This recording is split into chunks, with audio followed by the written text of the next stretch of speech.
Salut les gens, c'est Dark Fox. Alors on se retrouve aujourd'hui sur Slider.io. Donc ce Slider.io, qu'est-ce que c'est? C'est une sorte de Snake Agar.io. Le but est de tuer le plus de monde possible et de ne pas se faire tuer soi-même.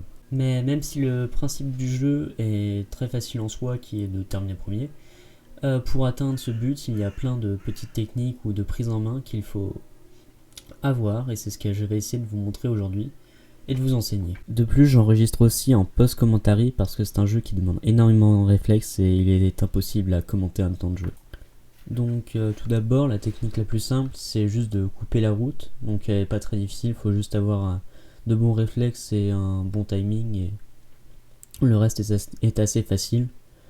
Sachant que c'est la technique principale de tout le jeu, on peut le faire en étant de n'importe quelle taille.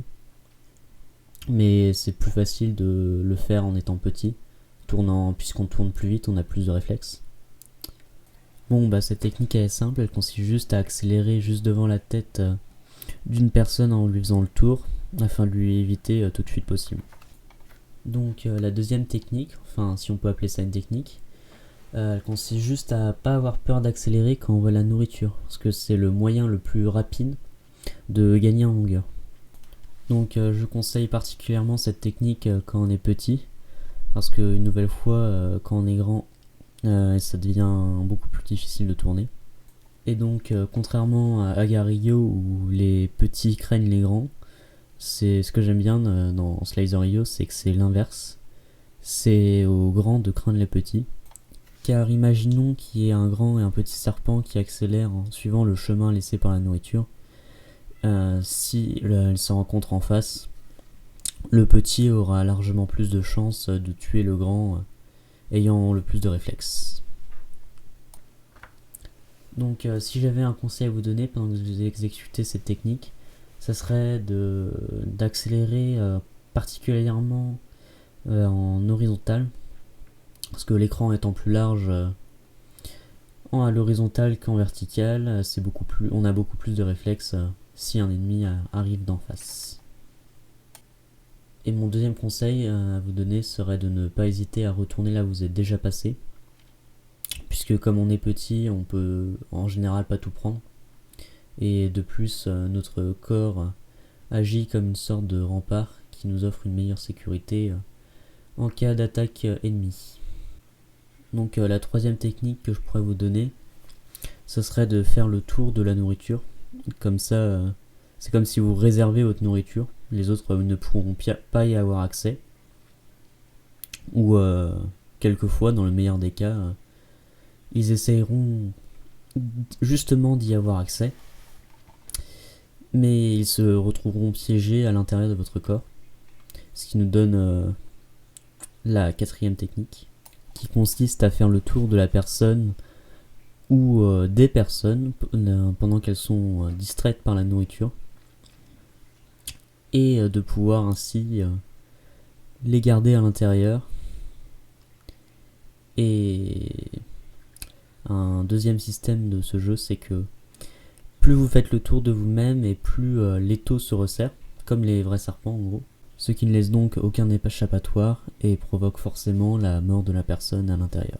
Donc cette technique est déjà un peu plus difficile car elle consiste à faire le tour de l'adversaire sans qu'il ne s'en aperçoive.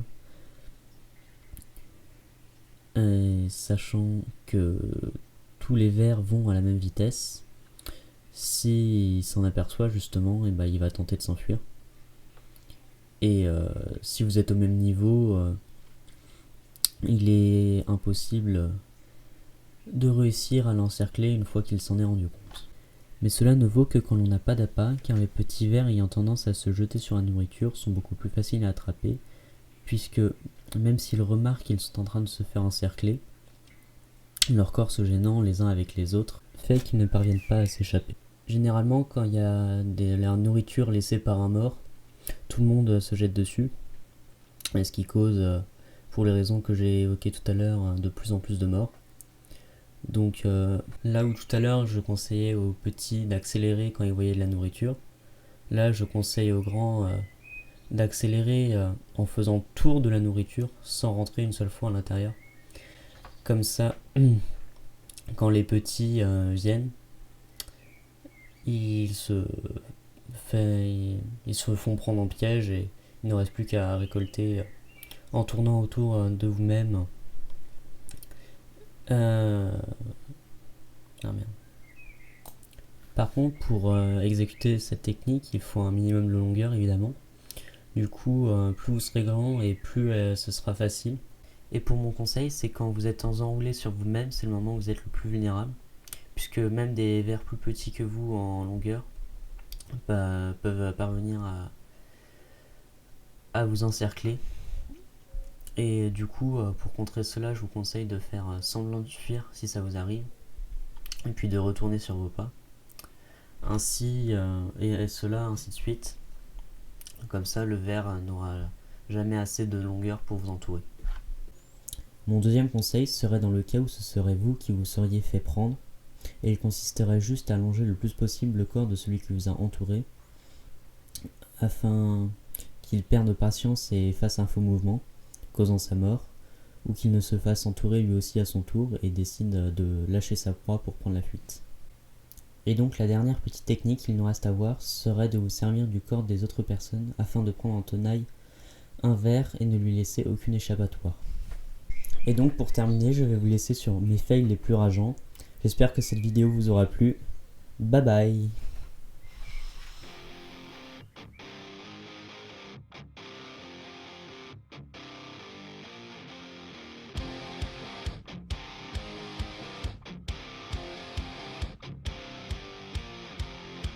The secret side of me, I never let you see. I keep it caged, but I can't control it. So stay away from me, the beast is ugly. I feel the rage and I just can't hold it. It's